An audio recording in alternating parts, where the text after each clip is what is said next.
Hello. তো রীতিমতো আমি হাঁপিয়ে গেছি, কেননা এদের স্কুলের প্রজেক্ট করতে করতে বাবা একজন তো ঘুমিয়ে পড়েছে। এখন বাজে রাত 1টা, মানে 1টা বেজে গেছে, ঠিক আছে। তো টুবলুর যেটুকুনি কাজ ছিল ও লিখে টিখে উঠে পড়েছে। আমার হচ্ছে এই কাজটা, এটা আমি কমপ্লিট করলাম। এখন দাঁড়াও দেখাচ্ছি। মানে সত্যি রীতিমতো ভাবছি যে আমি নতুন করে স্কুলে ভর্তি হয়ে গেছি। এই যে প্রজেক্ট ফ্যামিলি ট্রি, এইগুলোকে সেই একদম স্ট্যাম্প সাইজ বার করে, এটা হচ্ছে ওর ঠাম্মি আর দাদা, মানে আমার শ্বশুর শাশুড়ি, এই যে ভাসুর, আর এই যে আমার যা,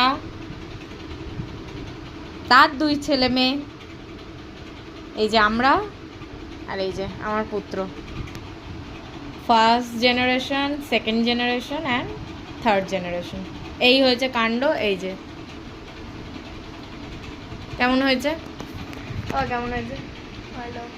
বেচারা ঘুমে চোখ ঢুলে গেছে, ঘুমোতে পারছে না। ও দেখবে তারপর শোবে। হয়ে গেছে দেখা, চলো শুয়ে পড়ো অনেকক্ষণ। এই যে এই মানে এরকম করতে হবে, এটা এরকম, আর আমি করেছি এরকম।